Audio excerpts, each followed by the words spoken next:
This Torah class is brought to you by TorahAnytime.com. Okay, Shlomo HaMelech tells us in Shiurim, very interesting pasuk. Where is the Ribbon Shalom standing? The pasuk says, "Hine ze oimed achar kasleinu." God is standing behind our wall. Mashkiach min achalonos. He's looking from the window. Meitzitz min acharakim. He's peering through the cracks. The Medrash, written by all accounts more than 1,600 years ago, tells us something incredible. The Medrash comments on this pasuk. What does this mean? God standing behind our wall. Which wall? Says the Medrash, Achar Koisel Ma'aravi Shal Beis Hamikdash. Behind the western wall of the temple. You hear that? That's the Mesa. The Ribbon Shalom is standing behind the Koisel. If you want to know where he's located, he's standing behind the western wall. Lama, why? She'nishba aloi HaKadosh Baruch Hu. God swore, She'enoi Charev La'olam, it will never be destroyed. What a awesome prophecy. The Ribbon Shalom is promising us that while the rest of Yerushalayim may be destroyed, the Kaisel Ma'aravi will never be destroyed. I mean, how could anyone ever make such a prediction that a stone wall will stand forever? How could anyone ever predict such a thing? Especially the fact when you consider all the other walls made out of the same exact material, made out of the same structure, standing from the same building, have all been completely annihilated. And this wall stands the test of time. And what's even more startling is the fact that the Navi Micha predicts that the rest of Yerushalayim will be utterly destroyed. Right? The Navi Micha predicts, very interesting, in Sefer Micha, Micha tells us, Lachein beglalchem Tzion sada techaresh. Because of you, Tzion will be plowed over, the Navi says. V'Yerushalayim hi intiyeh. Yerushalayim will become a mound of rubble. V'har habayis l'bamas yar. The Temple Mount will be a forest, as it was, as it is. Yerushalayim was plowed over. The Har Habayis did become a forest, and yet, for 2,000 years, Kaisel Ma'aravi stands tall. And it's even more astounding when you consider the fact that in the last 2,000 years, Yerushalayim has been utterly decimated 18 times. If you look on your sheets, this is from the book, We Are Not Alone. We have a record of the history of Yerushalayim. First, in the year 70, Titus destroys Yerushalayim and the Beis HaMikdash. 135, Hadrian destroys Yerushalayim. 324, the Byzantines, the Persians, the Byzantines again, the Muslim Abbasid. In the year 747, an earthquake utterly destroys Yerushalayim.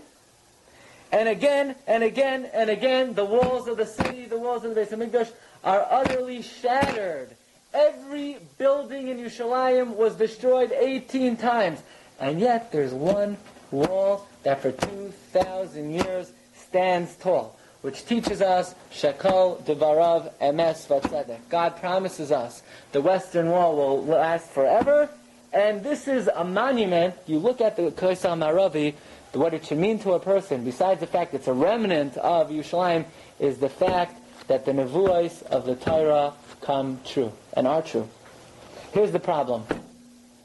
The problem is the Kaisel Ma'aravi that we have today, although by popular opinion everyone likes to think of it as the wall of the Beis HaMikdash, it is not the wall of the Beis HaMikdash. The Kaisel Ma'aravi is the mounting wall. It is the supporting wall of the Har Habayis. It is not the western wall of the Beis HaMikdash. If it was the western wall of the Beis HaMikdash, you would not be allowed to go there. We're tummy. Can't go there. It's not the western wall of the Beis HaMikdash. And this is something that Tzitz Eliezer writes in Chelek Yod, look at number 4. Tzitz Eliezer writes very clearly, Amnam, b'noigeya l'kaisel hamaravi, regarding the kaisel, kfar nimnu v'gamru. It is unanimous, she'einenu mikaisel ha'azara, it's not part of the Beis HaMikdash, ki im kaisel harabayis, it is the wall of the Harabayis. And says the Tzitz Eliezer, 3 lines to the end, B'hu muskam etzel kulam. There's no machlekes about this.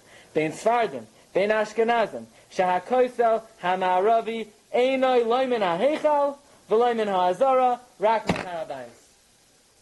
So the question is, it's very nice and beautiful that God has promised us that the kaisel will never be destroyed. The only thing is, it was destroyed. What we have today is not the kaisel of the Beis HaMikdash, it is the kaisel, it is the mounting, supporting wall of Har HaBayis. And the answer is very simple. That the term Beis HaMikdash does not refer to only the Beis HaMikdash proper. The words Beis HaMikdash is a generic expression that refers to the entire temple compound. Where do we see such a thing? If you look in the first Mishnah, Masechta Midais, the Mishnah says, just as an example of how do we see Beis HaMikdash refers to the entire Har HaBayis, the Mishnah says, B'shloisha mekaymais hakohanim shoymrim bebeis HaMikdash. In 3 places, the Kohanim guard the Beis HaMikdash. Number 1, Beveis Avtinas, the house of Avtinas, or Beveis HaNitzotz, or Beveis HaMokeh. These are 3 locations that the Kohanim guard the Beis HaMikdash. The Leviim, where do they guard the Beis HaMikdash? Be'eser miyachad makam, 21 places. 21 places. Where are they?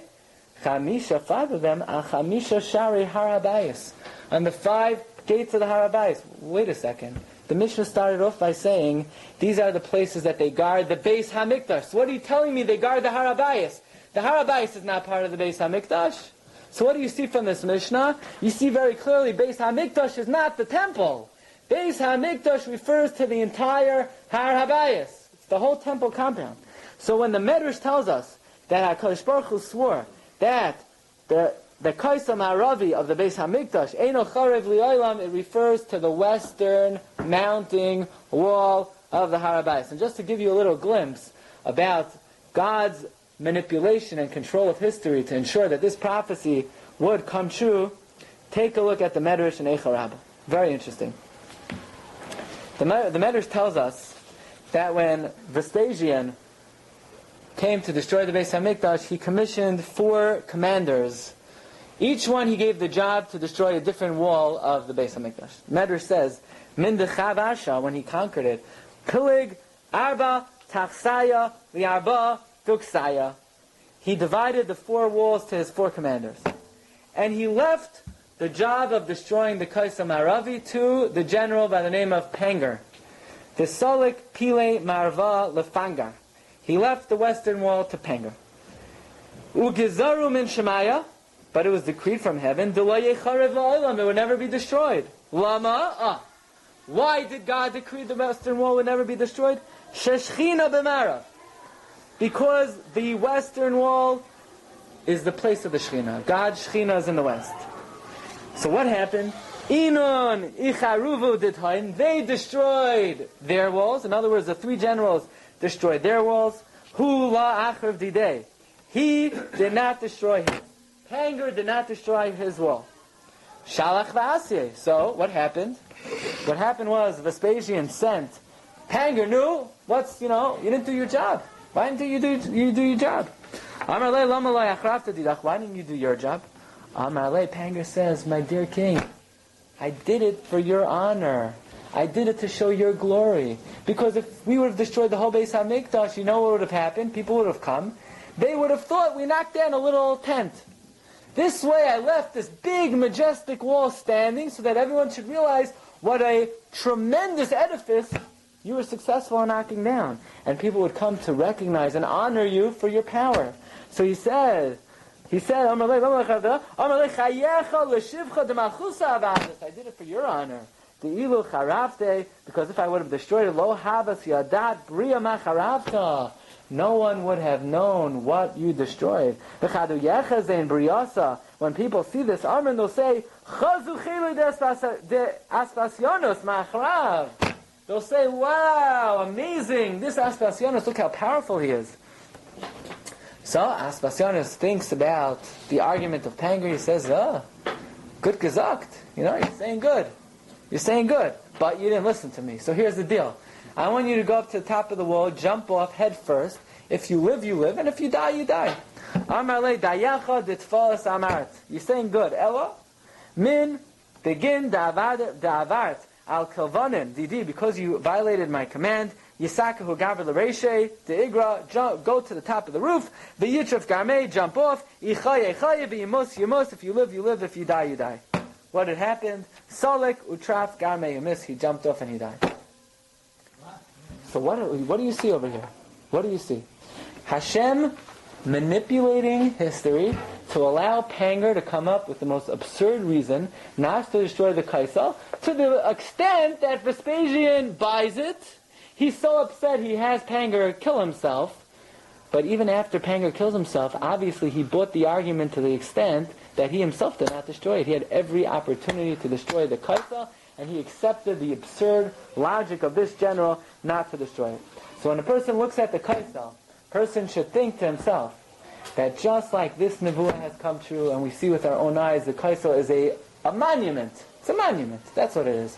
It's a monument that shekol devarav emes v'tzedek, that the God's promises and all the haftachos to Klal Yisrael have come true, and just as this haftacha has come true, so to Emirz Hashem, we should be zocheh to see all the haftachos of all the neviim. Yeshvu zakenim uzakenos b'chavos Yerushalayim. We should be zocheh to see with our own eyes the sechazenu and yenu b'shivcha l'tzion b'racham. You've just experienced another Torah class brought to you by TorahAnytime.com.